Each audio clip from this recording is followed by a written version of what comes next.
Buenas noches con todos. Buenas noches, doctor. Buenas noches, Buenas noches, doctor. doctor. Buenas noches, doctor. Buenas noches, gracias, bienvenidos. Hoy vamos a adelantar otro poco más de lo que nos correspondía a la situación de colon, ¿verdad? Si hacemos un recuento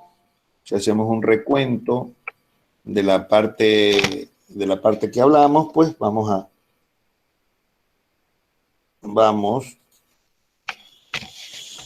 a refrescar un poco que habíamos hablado del colon y sus patologías, ¿verdad?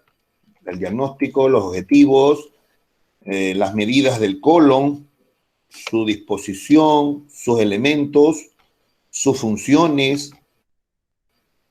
Vimos cómo estaba constituido, sus capas, su estructura, ¿verdad?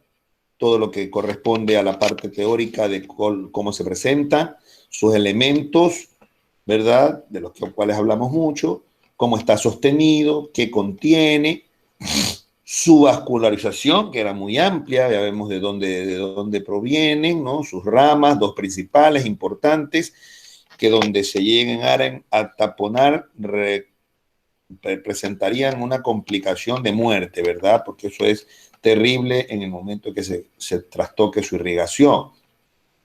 Hablamos del segmento de la región rectoanal, donde estaban sus elementos, ¿no?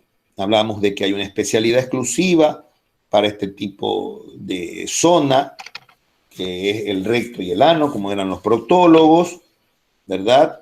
Ahí veíamos cómo era el mecanismo de defecación, la información que recibe el cerebro para que el mecanismo de defecación, a ver, importante como para ir aclarándolos y asentando más el criterio, indicar que la defecación no es un proceso mecánico voluntario. El mecanismo de defecación es un mecanismo mixto de funcionamiento mixto, porque tiene que ver mucho el cerebro y tiene que ver mucho la reacción involuntaria del deseo de ir al baño. Por lo tanto, no es a ver, yo voy ahorita y me siento en el baño y digo, ahorita voy a hacer popó. No, no es así, pues, porque uno no maneja eso. Eso se maneja por otro mecanismo que es exclusivamente una información cerebral que la determinan ramas sensitivas nerviosas que cuando está llena la ampolla rectal es la que manda la información al cerebro, a sus astas, para que éstas a su vez emitan la información de que haya una relajación en el ano y pueda realizarse la evacuación. De tal manera de que es un mecanismo mixto, ¿no? Porque uno es voluntario y otro es involuntario. Si ustedes pueden observar, la parte celeste es la parte involuntaria, ¿sí? Y la parte roja es la parte voluntaria ya.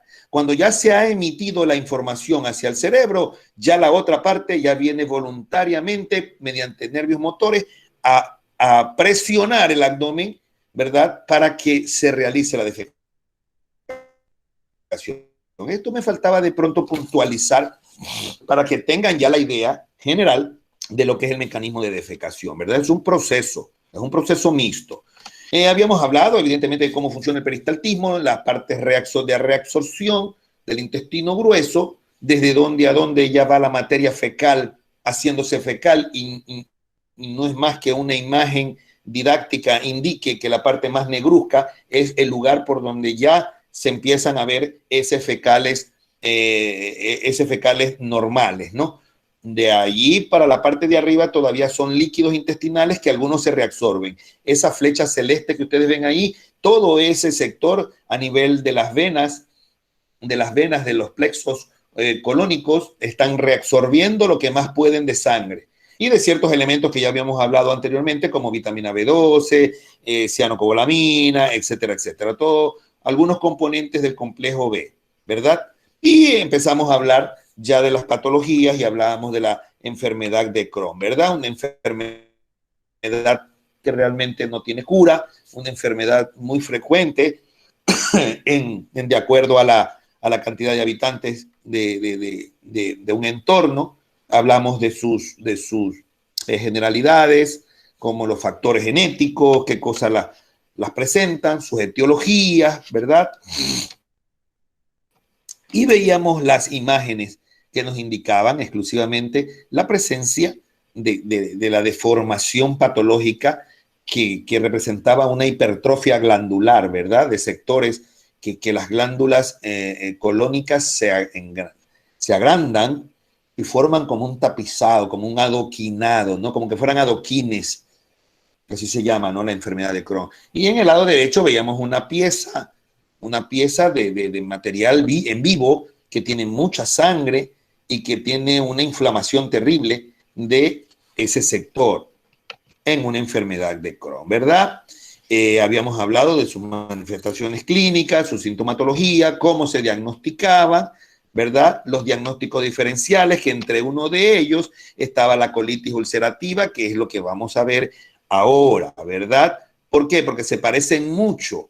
Veíamos la enfermedad de Crohn en imágenes, cómo se va viendo la hipertrofia en imágenes varitadas, ¿no? Veíamos la pérdida de luz de un sector que formaba lo que se llamaba el signo de la cuerda, porque ya lo va atrofiando y la otra parte se va hipertrofiando, ¿verdad? Endoscopía, pueden observar 3 imágenes diferentes, pero que representan casi lo mismo, ¿verdad? Daño en enfermedad de Crohn. Hipertrofia glandular del colon. No tiene cura. Y lo que puede ser son tratamientos paliativos, ¿verdad? Tratamiento con medicamentos exclusivos y quirúrgicos, dependiendo de la lesión, que tenemos que hacer resecciones, ¿sí? Plastias, anastomosis derivativas. Generalmente estos pacientes, como completábamos la idea, son pacientes multioperados. Aquí veíamos sectores donde normalmente se presentan ciertos daños, ¿verdad? La enfermedad de Crohn con sus sectores más específicos y la colitis ulcerativa con su sector más específico, que es bastante grande, ¿verdad? Estos son los tramos que realmente se afectan. Entonces pasamos ya a ver lo que es la colitis ulcerativa.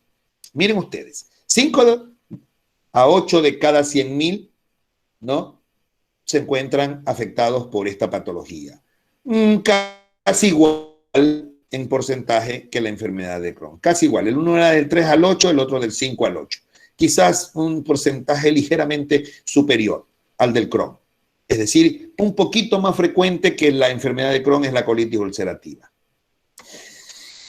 Estos se ve muy poco en pacientes asiáticos, chinos, africanos, latinos mestizos y negros. O sea, no la presentan más los latinos blancos, los mestizos de acá, ¿no? Perdón, los mestizos, no los mestizos, los sajones, los americanos, como quien dice, ¿no? ¿Por qué? Por factores ambientales, genéticos, factores autoinmunes, malas defensas intestinales, a las infecciones. Hay que recordar, chicos, y esto es importante, ¿no? Que a pesar de que ustedes me van a decir o se van a reír de lo que voy a decir, no me van a dejar de dar la razón.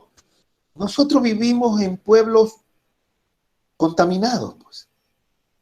Vivimos, por decir, a ver, hablemos del Ecuador, ¿no es cierto? En general. En el Ecuador encontramos comida en los mercados, pues, por ejemplo. Aquí en Puerto Viejo alguien tomaba y se va de la madrina, le dicen, ¿no? ¿Dónde el patuchito? No, no es el patuchito, el parcerito, la madrina. Pero qué rico que comen a las 2 de la mañana un seco de pescado con guata y con seco de lengua y seco de carne y esa cosa del chancho que no sé cómo se llama, pero que a mí no me gusta. El hornado, pues, bro. Bueno, el hornado, el hornado. Entonces, miren ustedes, solamente la guata. Imagínense ustedes entonces en un ambiente en la sierra, en un ambiente en Machala, en un ambiente en Guayaquil que se come en la carretita, en la Caraguay, en la Barrio Cuba.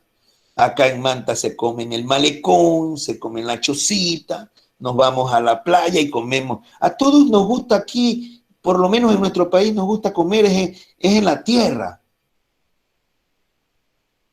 Cuando hay restaurantes muy suntuosos no nos gusta entrar, pero te invitan a la choza que está en tierra con la mesita turrita, pero te llaman y la gente se quiere comer todo. Moraleja, esa polución en la que vivimos generalmente nos protege con defensas intestinales.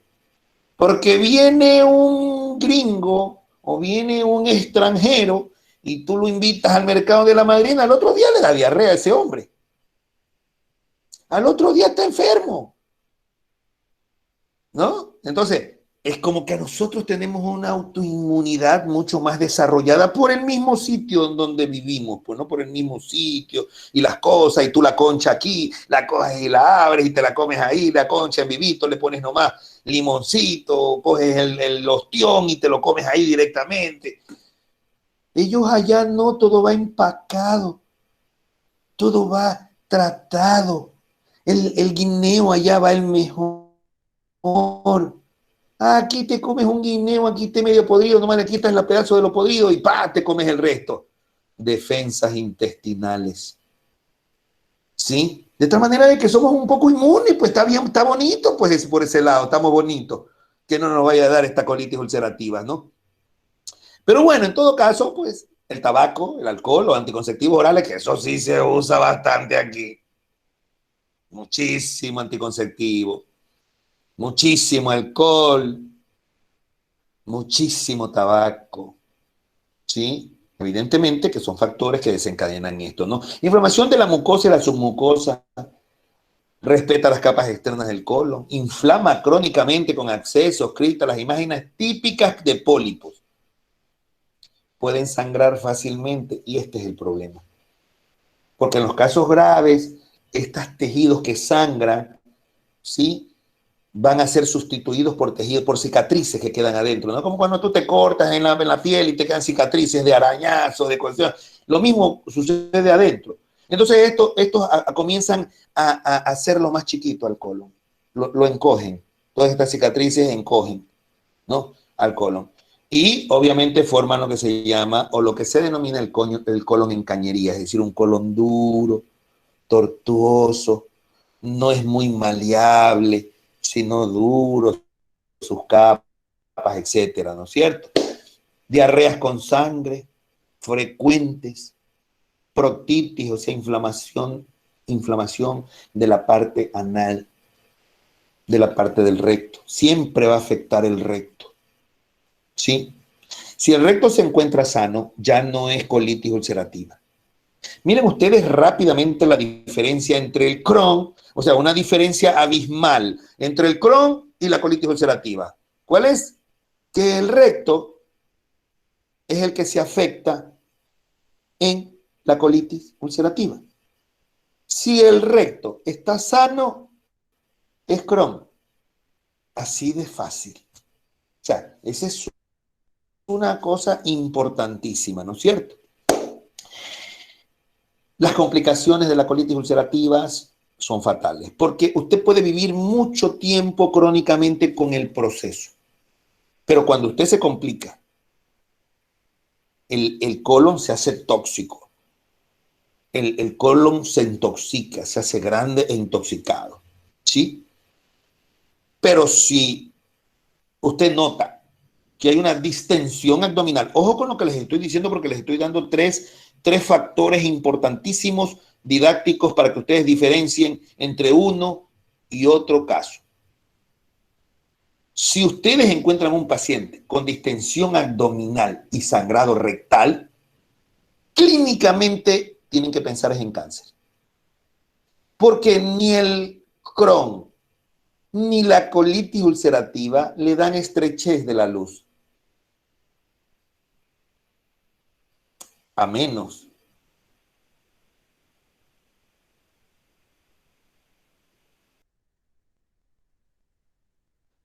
A menos que quedó. Que ya podríamos... No se le escuchó, Se le escucha se le cortado. pausó. ¿Se pausó? Sí, doctor, se pausó. Ya.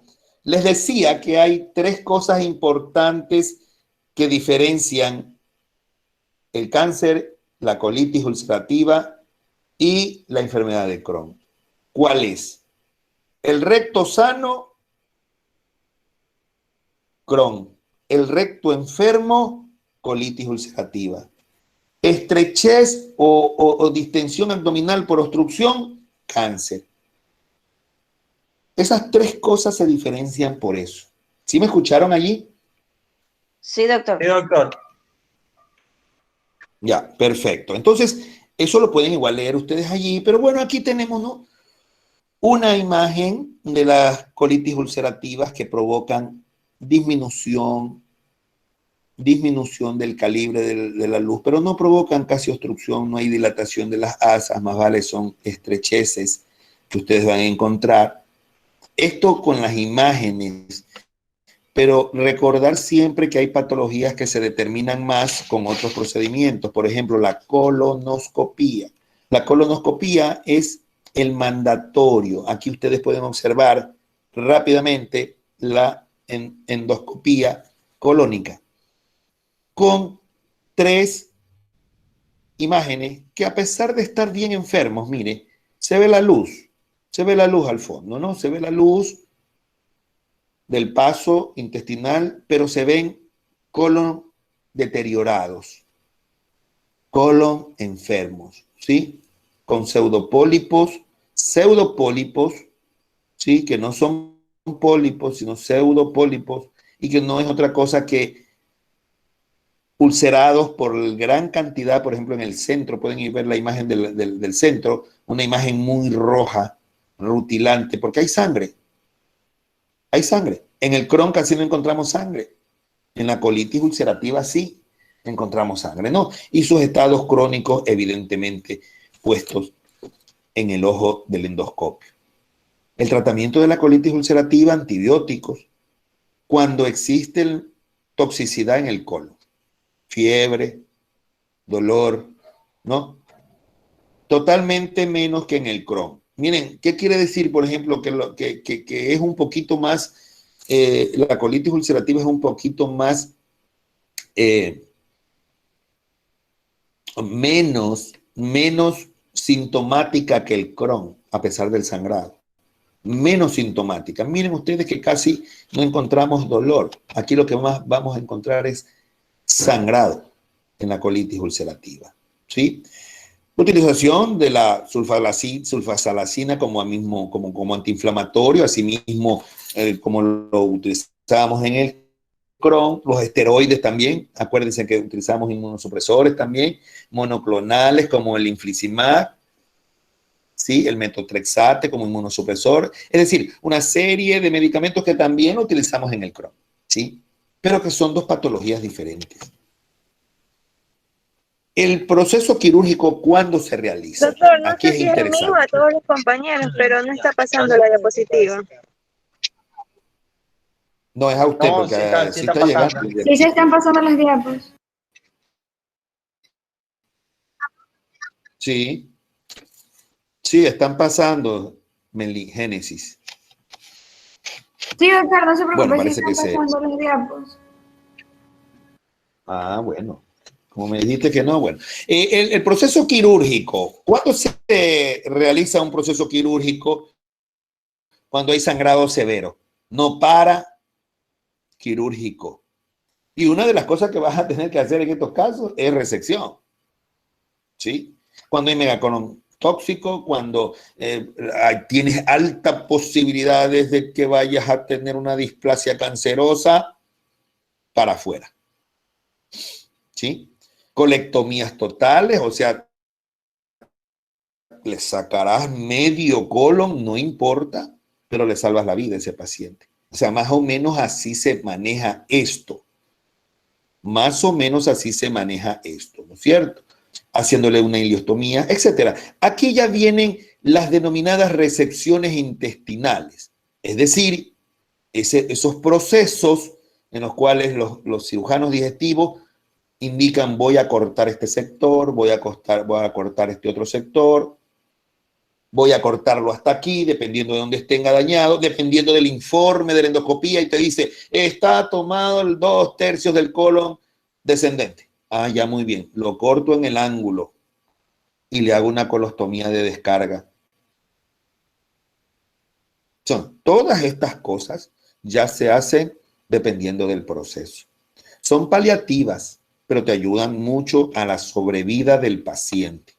Te ayudan mucho. Porque algo que sí es importante y que no lo vemos muy seguido en páncreas y no lo vemos muy seguido en hígado, ¿no? En otros tipos de órganos no los vemos muy seguido, es que aquí se pueden hacer muchas maniobras. Se pueden hacer muchas derivaciones intestinales que van a ayudar al paciente a la sobrevida. Que no va a tener una vida 100% como la tenía o como la venía teniendo, pero va a tener una vida relativamente, va a estar vivo, que es lo importante. Entonces aquí sí se pueden hacer una serie de, sácale el yeyuno, le pegas el de acá, lo anastomosas por la izquierda, sácale por la derecha, hazle una colostomía, métele por lo pronto una sonda de alimentación, lo que quieras hacerle. Aquí sí hay muchas cosas que pueden hacer, justamente porque el intestino permite hacer estas cosas. Pero cuando hay una situación cancerosa, evidentemente recordar el colon, en todo su trayecto, y principalmente el descendente, sigmoides, recto y ano, las probabilidades de cáncer metastásico son altísimas. Por lo tanto, estos lugares son muy rápidos para enviar cáncer a otros sitios. Por lo tanto, si se trata de estas cosas ulcerativas como la colitis, una inflamación del colon con úlceras, implican que van a sangrar mucho y habrá que hacerle la resección del lugar porque la otra parte ha de estar buena. Y se le hacen las derivaciones correspondientes para que esta persona siga viviendo. Por ejemplo, miren ustedes ahí. Miren, ahí hay un intestino corto, ¿verdad? Un intestino corto donde han pegado el hilio a esa parte del colon transverso, por ejemplo. Miren. O sea, aquí hay una serie de cosas que se pueden hacer. Por ejemplo, miren, le han quitado todito el colon del lado derecho. Y ahí le pusieron el hilio. Lo subieron. Le hicieron una anastomosis directa, ¿ves? Una anastomosis término-terminal, porque está pegada la parte terminal del hilio con la parte terminal del colon. Entonces se llama término-terminal. Pero miren, allí nomás dense cuenta ustedes que se puede hacer eso, ¿verdad? Es decir, hay muchas variedades. No les he puesto más, chicos, porque ustedes pueden ir a ver las cosas que no nos interesan, obviamente, porque quienes toman la resolución en el momento son los cirujanos digestivos lo que van a hacer. Pero les puse este ejemplo para que ustedes vean que aquí pueden hacer lo que se pueda hacer, pero que de hecho se hace. Aquí lo importante es sacar el material dañado y darle una mejor sobrevida a este paciente, que sí se puede, definitivamente, ¿verdad? Y bueno, y acá vamos nosotros a ver otro caso que son las diverticulosis. Esto sí es bastante frecuente en nuestro medio. Esta es una afección que aparece con pequeños saquitos inflamados en el tracto digestivo, ¿sí? Que salen hacia afuera, salen como tetitas, ya háganle cuenta que son como tetitas. Pero ¿qué pasa? Que son invaginaciones, o sea, por dentro están dejando huequitos, pues. Y ahí en esos huequitos se mete material fecal. Entonces están soplados hacia afuera a manera de tetitas, unas bolsitas, ¿sí? Que todos estos puntos débiles donde está el colon enfermo se soplan hacia afuera. Son comunes del colon descendente y sigmoides, muy comunes, ¿sí? Una bolsita se llama divertículo. Múltiples bolsitas se llaman divertículos o enfermedad diverticular. La mayoría de las personas con diverticulosis no presentan signos ni problemas, a menos que se rompa uno de ellos y comience a eliminar materia fecal hacia la cavidad abdominal.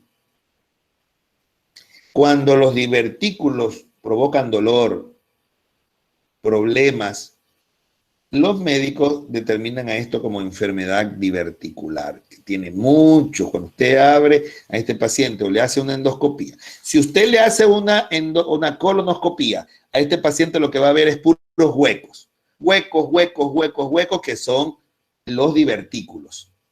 ¿Sí? Puede ser que encuentre uno, que es un divertículo, o puede ser que encuentre muchos, que ya representan un divertículo o enfermedad diverticular.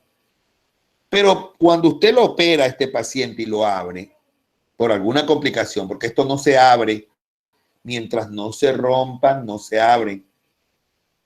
Pero cuando hay múltiples y por alguna razón tiene que abrir, usted va a ver puras tetitas en el colon, así como lo ven en la imagen del lado derecho. Puras tetitas, eso abriendo el abdomen. Pero si ustedes se meten con el endoscopio por el colon, van a ver es puros huecos, que es donde se han soplado todas esas bolsitas llamadas divertículos.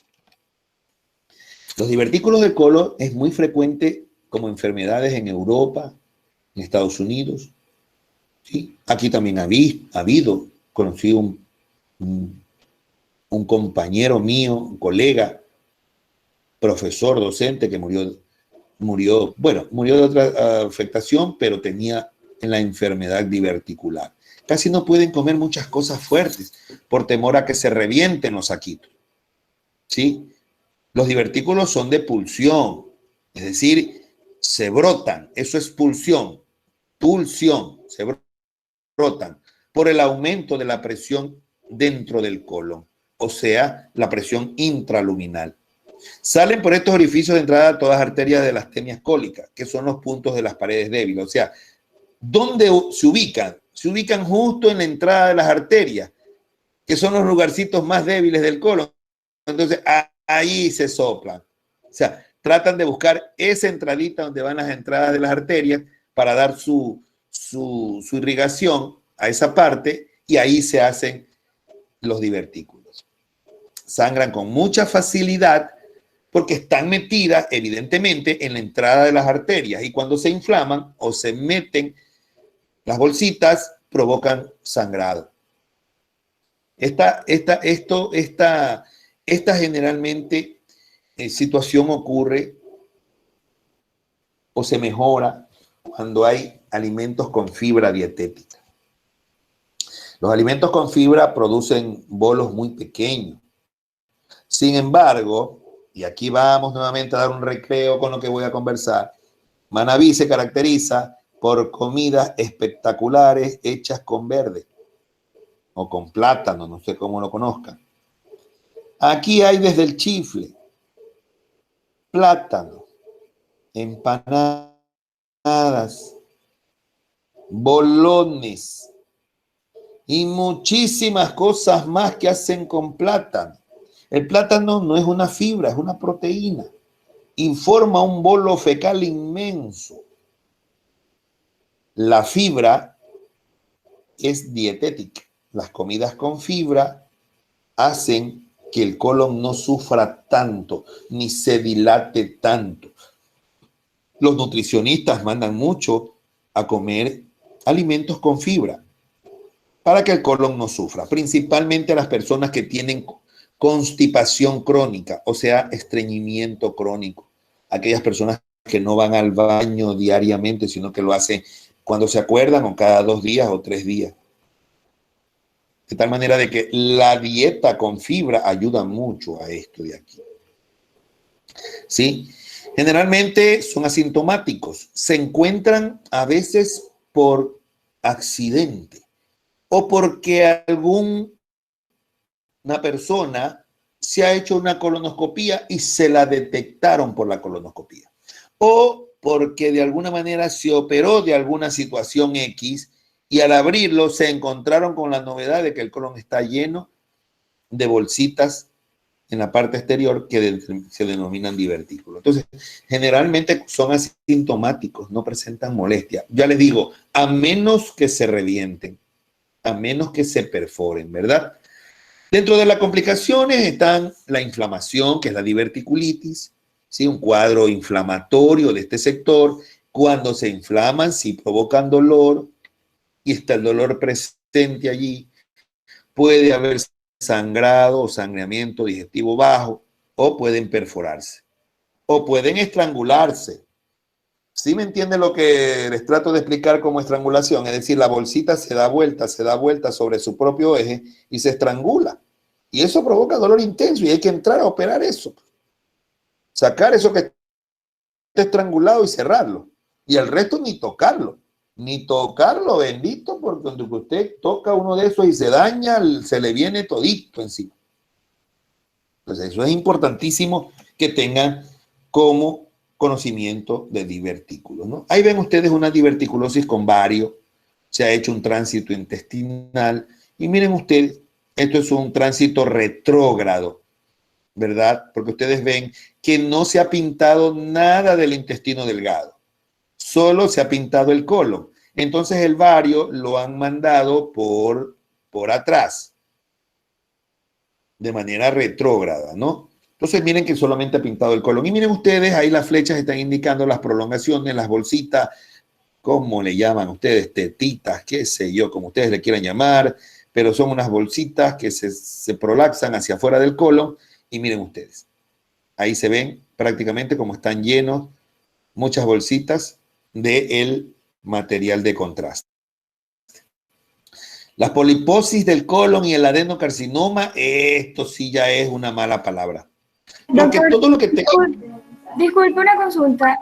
Los divertículos, las diverticulosis dan, o sea, se protruyen hacia afuera del intestino y solamente se resecciona el divertículo como tal, más no se corta un pedacito de intestino en donde estaba porque no, eso no está...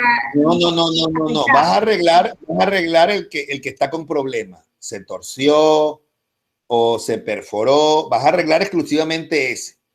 Y si visualmente ves uno que está más o menos parecido o complicado, quizás lo arreglas también. Pero de lo contrario, si tú ves múltiples perforados o tú ves múltiples encarcelados o se han rotado en su propio eje y están provocando dolor, ya es mejor hacer la resección intestinal completa. Sí. Ok, entonces solamente se cortaría el que estaría causando el problema, más no el resto. O sea, si hay bastante, solo se sacaría el que está... El resto lo puedes palpar muy suavemente si presentan tu urgencia, o sea, están duritos, sin ningún tipo de problema, no los ves muy flácidos, muy complicados, o no lo ves muy flojito, que se vaya, que se mueva, digamos, ¿no? Que se mueva solito así muy flácido. No, ese de ahí está provocando problemas y se puede torcer en su eje. Al torcerse en su eje va a provocar otra vez un dolor intenso y haya que meter. Entonces, siempre al operar el que está provocando problemas, se saca el que está provocando problemas, siempre y cuando el resto se revisen. Si hay otro, quizás lo puedas sacar. Pero si ya son muchos, ya tendrás que hacer la resección completa. Porque segurito que se te van a complicar otros más.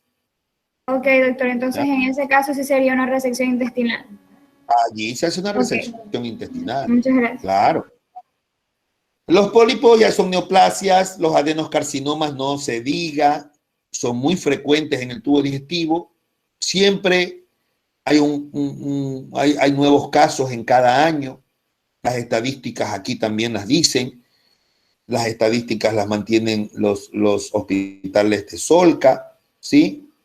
En este tipo de situaciones sí podemos decir que está igual la cantidad de hombres que se afectan con las mujeres. No determina sexo. Esto, el porcentaje es igual para ambos géneros, ¿sí? Esto se hace mediante programas de tamizaje. Es decir, a usted le encuentran un pólipo o un adenocarcinoma y esto se manda a estudiar y por tamizaje temprana, según las modernas técnicas y todo, han posibilitado que la mortalidad no aumente. Porque te hacen la resección, porque te hacen el tratamiento, ahora hasta por vía endoscópica. Es decir, por una colonoscopía. De tal manera de que esto ha mejorado muchísimo, ¿no? El riesgo de mortalidad. Los factores de riesgo, evidentemente, un paciente añoso, un paciente obeso, un paciente sedentario. Tengo una pacientita ahorita que está operada de apendicitis, tiene 12 años y pesa 108 kilos. Estamos hablando de 250 libras. Es una niña, pero es un tuco de paciente con apendicitis. ¿Cómo no? Yo estoy más preocupado ni por la cirugía que se le hizo, sino por la obesidad que tiene. Niña de 12 años, tremendo peso, pesa más de 2,5 quintales esa niña. Es terrible, ¿no? La dieta rica en grasas animales, pobre en fibras vegetales, ahí pueden ver la diferencia. El alcohol, las enfermedades inflamatorias previas, por ejemplo, si usted ha tenido un Crohn o usted ha tenido una colitis frecuente, inflamatoria o ulcerativa, como ustedes quieran, estos representan un factor que le pueden desencadenar en un adenocarcinoma o en una poliposis de colon. El porcentaje genético tiene un porcentaje aceptable como un 20%. ¿Qué significa? Que tiene buena afinidad para situaciones familiares. Si lo ha tenido algún familiar de consanguineidad hasta la tercera generación, usted tiene que estar pendiente de que usted puede desencadenar también la herencia de ese familiar. Siempre tener que pensar que un adenoma va a evolucionar a un carcinoma y eso ya está comprobado, ¿sí? Por lo tanto, tienen que estar pendientes cuando en algún momento se presenta un paciente o alguien de ustedes o alguien de su familia con la presencia de un adenoma, recordar que puede evolucionar. No es que va a evolucionar, pero tiene gran porcentaje de que evolucione hacia un carcinoma. Estar siempre pendiente de esa situación, ¿no? Y bueno, vamos a ver aquí. Miren ustedes, ahí está un pólipo chiquitico del lado derecho, en el colon, pero miren ustedes, estos ya son duros, están dentro de la luz, no es como la diverticulosis, que estaban fuera del colon. Estos están dentro del colon, estas tetitas están dentro del colon. Y miren ustedes que estas sí pueden provocar una obstrucción, porque muchas de ellas pueden liberarse, como la chiquitica que ustedes ven al lado de la regla, que mide aproximadamente 2 centímetros, no más, casi 3 centímetros, grande. Y múltiples de esas pueden llegar a provocar una obstrucción. Miren ustedes que el parecido está con la enfermedad de Crohn, muy parecido a la colitis ulcerativa, lo que implica que estas patologías pueden evolucionar a esta que estamos viendo. O sea que también hay que tener muy en cuenta este tipo de situaciones, ¿no? Ahora que me dicen ustedes, bueno, les voy a contar, en las próximas semanas, yo me voy a someter a una colonoscopía de control y les cuento la infidencia porque yo no me gusta ocultar nada porque no tiene nada de malo. A mí me detectaron un pólipo de medio centímetro hace 2 años. Uno solito. Entonces el gastroenterólogo me sugirió que a los 2 años me haga un control para ver si ha crecido. Si ha crecido, lo van a sacar y hay que mandarlo a biopsiar. ¿Ya? Entonces, este año es el que me toca hacer eso. Estoy esperando mis vacaciones para someterme al control y ver en qué condiciones está el pólipo, ¿no? Más o menos para que ustedes vean que las cosas hay que realizárselas. Los pólipos, su crecimiento de cualquier estructura de la pared de la luz independientemente de la histología. Es decir, hay pólipos neoplásicos y hay pólipos que no son neoplásicos, ¿no? Que son los denominados adenomas. 5% de malignización, ya abajo el porcentaje. Pero en cambio, el adenoma velloso tiene 40% de malignización. Es ahí un estudio patológico e histológico que les está diciendo a ustedes que los pólipos sí pueden evolucionar a una patología maligna. ¿Ven?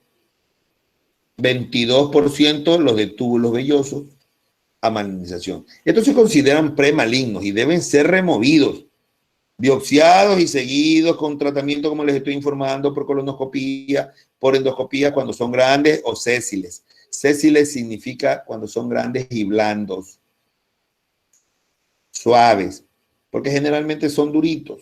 Pero si tienen un istmo, ¿no? Un istmo donde usted los pueda sacar, es preferible sacarlos. No, la incidencia de cáncer aumenta con el tamaño. Si encuentra grande, tiene mayor probabilidad. Si lo encuentra pequeño, hay menos probabilidad. Entonces ustedes pueden ver ahí, en cuestión de tamaño, menos de 1 centímetro, más de 2 centímetros, ¿sí? ¿Y cuáles son los que se malignizan? De acuerdo al tamaño. Cuando están más grandes, más porcentaje de malignización van a presentar, ¿verdad? Y aquí tenemos algunos, se los denomino, se los clasifica así: amartomas, pólipos inflamatorios, pólipos hiperflax. Vamos a ir viéndole por lo menos parte de cada uno, ¿no? Los amartomas, muchos pólipos, algunos degeneran en adenomas, luego en adenoscarcinoma, familiar, juvenil, se asocian, ¿verdad?, con cánceres de labio, con cánceres de boca, ¿sí? En Canadá se asocian con alopecia, se puede atrofiar las uñas. Entonces, todas estas características presentan los amartomas. El paciente que manda una muestra al patólogo, el patólogo tiene que presentar toda esta situación. Revisen al paciente las uñas, revisen a este paciente la calvicie, revísenle la boca, por favor, revísenle lo de acá, porque se consideran lesiones premalignas. Los inflamatorios, en cambio, son pseudopólipos y linfoides, quiere decir que vienen con ganglios. Son benignos, pero hay que ser biopsiados porque se pueden confundir con un adenomatoso que ya es carcinomatoso. En otras palabras, a todos hay que hacerles estudios, sino que la característica patológica la da el patólogo. Los hiperplásicos son frecuentes, son pequeños, menores de 5 milímetros, o sea, solo hiperplásicos. Rara vez se malignizan, pero deben biopsiarse para no confundirlo con uno maligno. Espero estar en un hiperplásico, por supuesto, ¿no? Ojalá Dios permita que sea eso, porque el que me encontraron tenía 5 milímetros. Espero que no haya subido más de allí, y si hay la posibilidad de sacarlo, ya le dije al gastroenterólogo, sáquelo, haga lo que tenga que hacer y sáquelo. Para dar lata todavía a los estudiantes un tiempo más, ¿no? Entonces, no haya problema, ¿no es cierto? Y bueno, allí está más o menos la evolución. Miren ustedes. Los hiperplásicos pequeñitos, chiquitos, no contravienen nada más que apenas la pared. Si usted lo saca un poquito, listo, no pasa nada. Los adenomatosos, cuando son grandes, miren ustedes, ya hay una pequeña inflamación. Les voy a hacer con el cursor para que vean la inflamación de la pared. Miren, aquí ya se está inflamando la pared, ¿ves? Aquí en este sector que ustedes pueden observar aquí. ¿Sí? Pero en cambio la displasia ya es un pólipo que tiene dañado su contorno. Miren, tienen presencia de material diferente. Y ya, miren su pared interna, ya está tomando, ¿ves? Ya está tomando bastante raíz, como quien dice, ¿no? Es grave ya esto. Esto hay que seguirlo, sacarlo y seguirlo. Y hay que sacar todo este sector. En cambio acá nomás hay que sacar este sector. Son pequeños. Este aquí todavía se salva. Pero miren este precancer, este hay que sacarlo y hay que seguirlo chequeando. Porque miren ustedes el adenocarcinoma cómo se presenta. Este ya provocó una inflamación intensa. Miren, esta parte cancerosa ya penetró aquí. Y si ya penetró aquí, está fregado esto. O sea, ya tomó parte del intestino. Y el de acá, ni para qué hablar de él, ¿no es cierto? Ya el otro sobrepasó la barrera de la pared, la barrera de la mucosa, la submucosa y la muscular. Ya sobrepasó. De tal manera de que este último probablemente ya tenga hasta botado metástasis a cualquier lado, ¿sí? Por lo tanto, obviamente va a ser un caso muy severo ya, y de alta mortalidad y de pronóstico malo, ni siquiera le vamos a poner reservado. Este que presenta el último ya es de pronóstico malo. El pronóstico reservado lo tenemos en el anterior, pero este que está acá ya diagnosticado, ya olvídense, ese ya tiene pronóstico completamente malo. Ahí viene lo mismo, pero con otra figura, ¿sí? Vean ustedes cómo va creciendo, les he puesto, ¿sí? Miren que arriba se ha ayudado con aquellas personas que, por ejemplo, consumen los antiinflamatorios no esteroideos, ¿sí?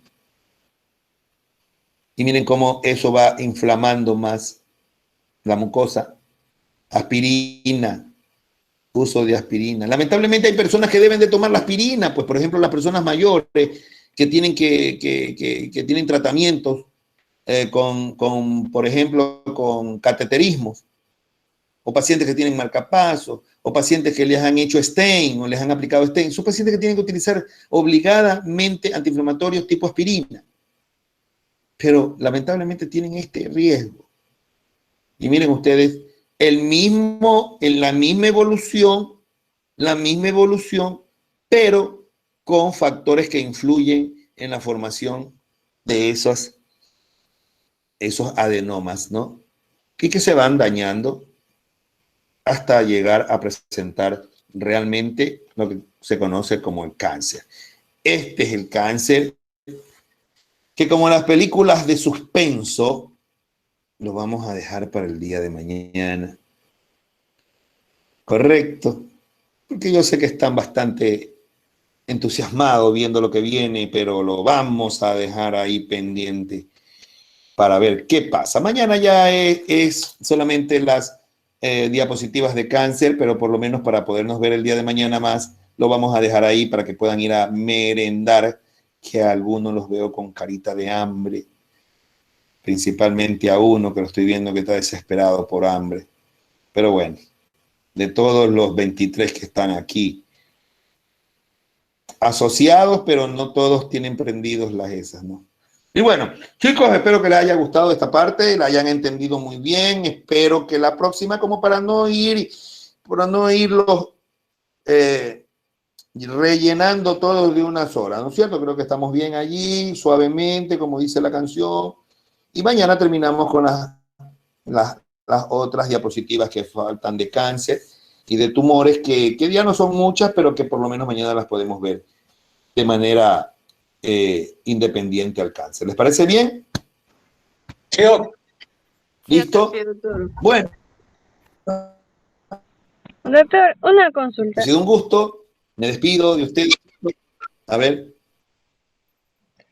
La formación de pólipos, o sea, independientemente del lugar en donde se formen, ya sea en los intestinos o en el útero, en otro, o sea, factor de riesgo siempre va a ser la obesidad o hay otros determinantes. No. En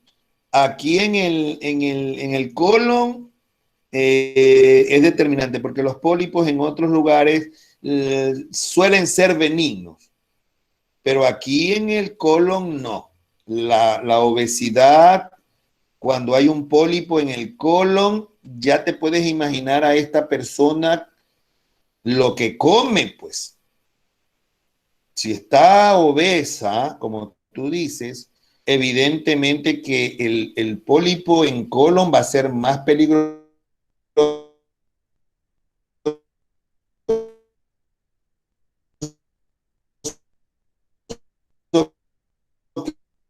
que un pólipo en los.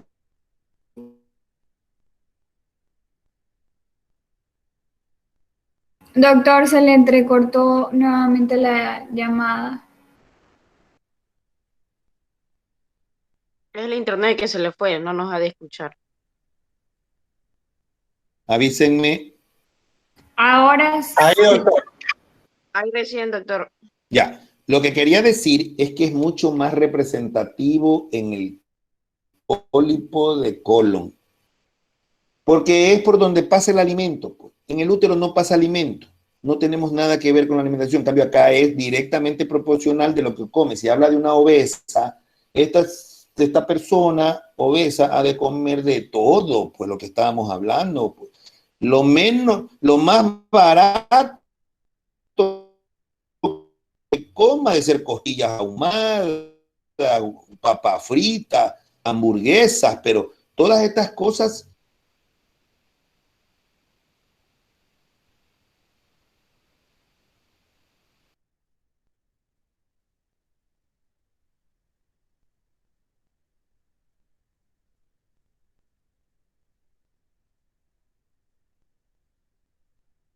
Se nos murió otra vez.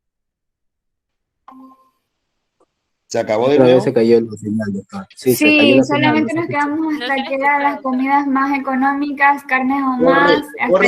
Correcto. Entonces ya, para terminar, ¿qué quiero decir? Que es muy peligroso es el pólipo del colon. Los otros pólipos no tienen tanta morbilidad como los pólipos intestinales porque las comidas lo ponen mal, lo agrandan. Eso es lo que quería decir. Listo, muchas No gracias, es lo doctor. mismo tener pólipos en otro lado. Así, exacto. No es lo mismo. En el colon es peligroso. Bueno, chicos, me despido. Gracias, doctor. Hasta luego, doctor. Muchas gracias.